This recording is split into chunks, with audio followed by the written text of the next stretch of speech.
Are you preparing for Sadhanapada or long stay at Sadhguru Ashram?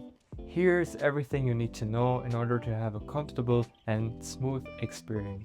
In this video, we'll go over the essential items that you need for a hassle-free experience. From yoga mats to water bottles, beds, clothing, and everything in between. If you have already received your invitation for Sadhanapada, are still waiting or unsure if you even want to go, you might have come across the general recommendation from the ashram for what to carry. Despite of this list, many of you have messaged me personally asking questions like, what does 7 pairs of clothing mean? Do I need to have 7 pairs in which I can do yoga, meaning loose and stretchable clothing, or 7 pieces in general? Can I bring books to read? What about shoes, or are sandals better? And many other questions came up. So let's jump right into it. Timekeeping. The difference between an analog watch and a digital watch is that with a digital watch you have time stopper, you have the exact seconds, and the watch will be very essential because there will be certain times during the program or during your stay at the ashram where you will be in silence, and then you can't use your phone and you can't even find your way to ask somebody what's the time. So if you need to know what's the time, clock will be essential, and I recommend a digital watch over an analog watch. Yoga mats.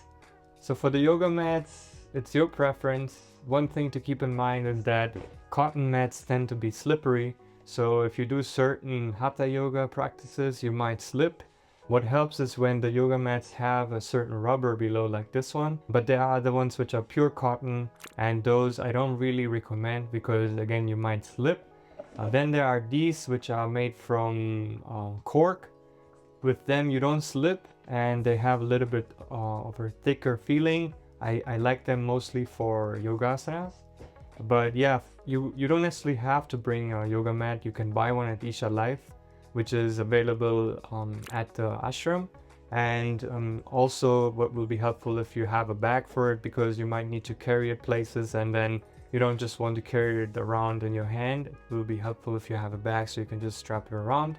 So it's your preference. Personally, the cork yoga mat is a little bit thicker if you like that support. With cotton one, you can kind of, put it together and put it even in your backpack. So that's cool. So yeah, you see what works for you. Locks and backpacks. Unfortunately, I don't have a lock here right now, but I will show them here. You know what locks are for. You might have a certain stay area where you want to lock something away, and then you will have the ability to lock it, but without a locker you won't be able to actually lock it. So if you bring at least 2 lockers, I would say that will be helpful. And then in terms of backpack, like I said, if you have a yoga mat, or if you want to put a water bottle inside, or if you want to carry some extra clothing, if it's raining, you could put a raincoat in there, an umbrella, and things like that. If you go to the office, you might carry something around. Backpack is very helpful, and locks as well. Hats and sunglasses. So these are very, very important, because at the ashram there will be times during your stay when there will be sunlight from 7 a.m. until 7 p.m. And for those days, if you, let's say, go out for a trek, or you might just be outside for some time in your activity, then these will be important to protect you from sunlight. Some of you might want to use sunscreen as well. I did not, despite of having a light skin. I never had any issues with the sun. I use coconut oil, but if you want to, you can bring some sunscreen with you, or you can even purchase it at the ashram. There is a department store. Umbrella versus raincoat.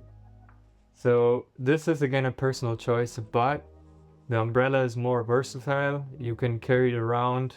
It's small, and you can always tuck it away somewhere, even in your pocket. With the rain jacket, it's a little bit more heavy, bigger. So if you don't have a backpack, it might be a bit annoying to carry it around if it's not raining. But if you do carry a backpack, then it protects you more from the rain than an umbrella. And one thing is, during the monsoon times, neither of them will really do the job. You will get wet anyway. So again, it's your personal choice. Whatever you have available at home, you just bring that with you. A torch. Well, a torch can be very important when there is, let's say, a power cut in the evening and you want to go to the bathroom, or you want to go somewhere outside and you're not able to find your way. It can get really dark at the ashram, and when the lights are out, or even on during full moons, there are certain times when the lights just are off. So if you're somebody who prefers to have some light source with you, then you might as well bring a torch. It can be useful. Mosquito net and mosquito repellent. So in general at the ashram, I found that there are not a lot of mosquitoes, but if you, for example, stay in a room where there are mosquitoes inside and you get bothered by them during your sleep, then it can be helpful if you bring one of those mosquito sleeping houses. I'll show one of them here. You can order them before you come, or you can even order them at the ashram. So you can use Amazon, and you can order something from Amazon to the ashram and collect it there. So you can see if you need this. You can bring a mosquito repellent as well, or you can use essential oil of any citrus fruit. That will also help. Pillow and bedding. So you can bring a pillow which is of this size. Anything bigger than that, it will be heavy to carry around, heavy to bring. If you have to relocate to a different room, you would have to carry all that stuff and your bedding with you. You can also rent a bedding. You have to talk to somebody at the ashram and you can ask, or you can just go to some nearby shop and purchase it if it's really needed. Otherwise, you will get a basic bedding which is made from bamboo. It's quite thin. So I, for example, brought a little bit thicker blanket with me, and I put that on top of it, and that was enough. And for a blanket, I used a shawl. Clothing. So you might have seen the list, you might have received the list about clothing, and you might have wondered, what does 7 pairs of clothing mean? Do I have to bring 7 pairs with which I can do yoga? Because I don't have so many loose, comfortable clothing. And no, it is not that you have to bring 7 pairs of clothing for the purpose of yoga. It is enough to bring 2. So let's say 2 dhotis or any loose pants, and then 2 kurtas or any loose shirts. In the winter times, from December to February, it does get a bit cold. I was fine wearing dhotis even in winter, but if you're getting more cold, then I would recommend you to buy some cotton pants that are thicker, which are also loose. And for the top, it's just any kind of sweater that you can wear on top. You might bring it 1 or 2, because in terms of washing your clothes, there might be times when you'll be having free time, so you can wash your clothes twice a week or 3 times a week. But then the schedule might be a little bit hectic and you might not be able to wash your clothes, or it will rain a lot and they will not dry. So in those times, it will be helpful to have 2 long sleeve shirts. And just think about how often do you change your clothes, how much do you sweat, and all that. Calculate that in when thinking about how many clothes to bring. Don't overpack, and do not bring any, or try to avoid bringing any clothes that have a lot of plastic in them, polyfiber. Yeah, you won't feel comfortable wearing those. Towels? Yeah, you should bring your towels, but you can also purchase some at the Isha life store at the ashram. But if you prefer to have them there, then bring your own. It's very easy. And shawl, which is similar. Yes, definitely bring some shawl. Or you can go to the Panchabhuta Kriya and receive one shawl from the Dhyana Linga, black one. Or you can go to the Devi procession and receive from Linga Bhairavi, or you can buy one at Isha Life. These will be helpful again during winter times, to cover your face, to cover your head when it's really cold. or in meditation when again you want to imbibe the energy, and I use it as a pillow as well. So these are very versatile and very useful. And then one of the questions that I receive very often is shoes or chapels. It's a personal choice. I prefer wearing nothing. I mean, barefoot is the best, but sometimes it gets very hot, or sometimes your feet get, they hurt at some point. So for those times, it is good to have some form of shoes. You choose what you prefer. There is no good or bad. I have seen people who wear only shoes and they prefer that, and I've seen people who only wear chapels and they prefer that. Whatever you feel more comfortable with shoes, you have to remember that if they get wet, they are really wet and you might not be able to wear them the next day.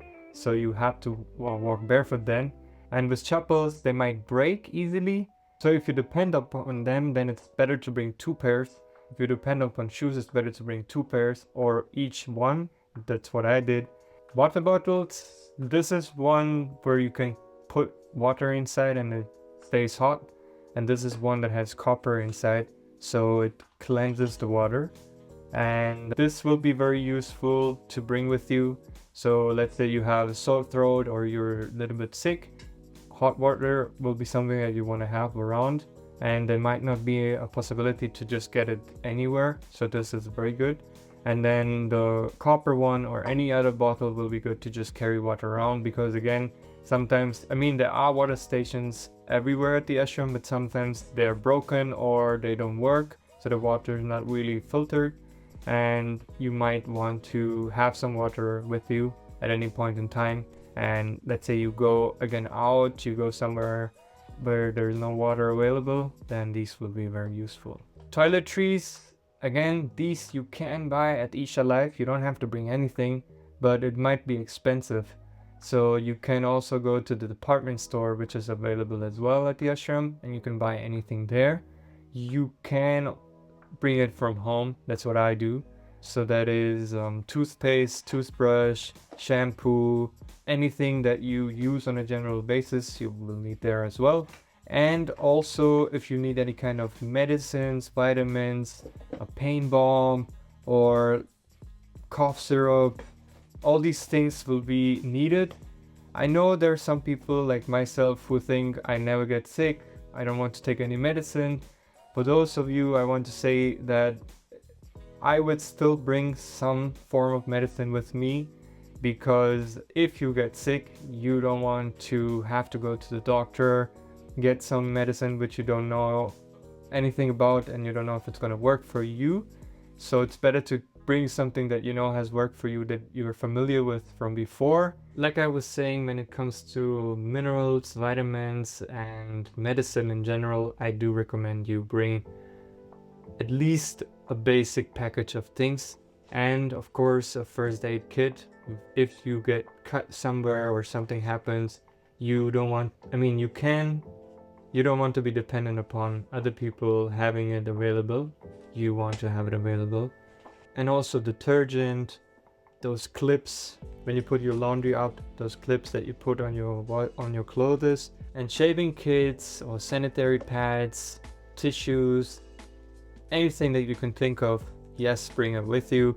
1 pack is enough. Don't over bring it, because you can buy these things at the department store or order them from Amazon online.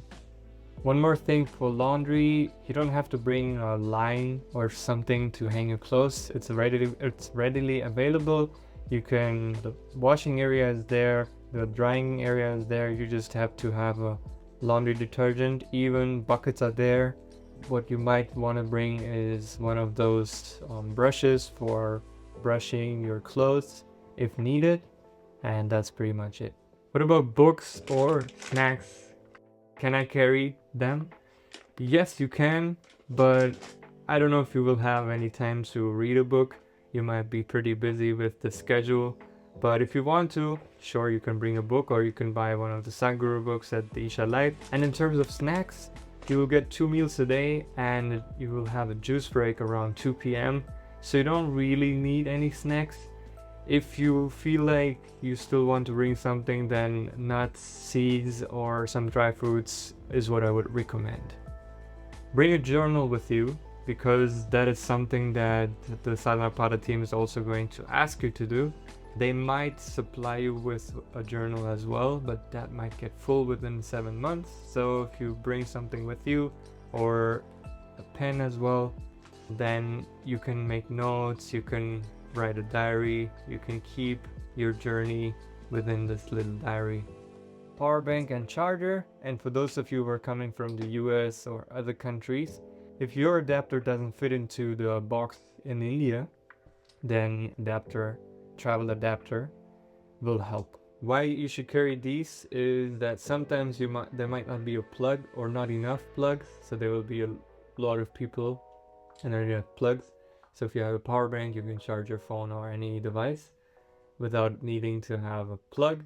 And this one will be helpful if there is a plug and you want to charge. You can have one like this where you can charge multiple devices, and yeah, that will be really helpful. Some additional items which I think can be helpful are a plastic bag for your shoes or wet clothes.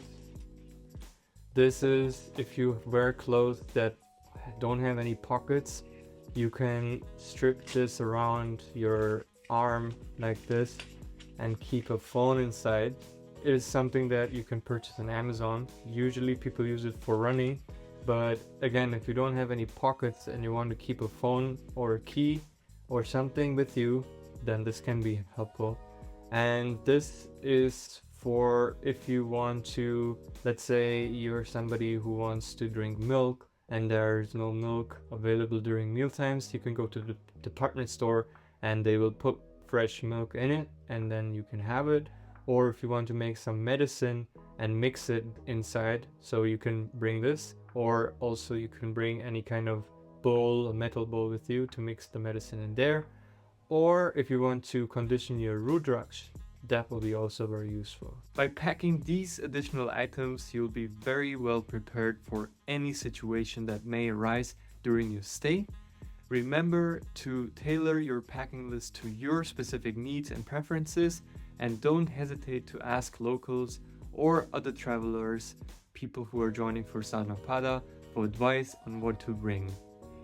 I'm sure there must be some item which I did not cover, and I'm sorry if that happened, but these were the items that I and people that I talked to who were part of Sadhanapada said that we should bring those, and I hope that this helped you.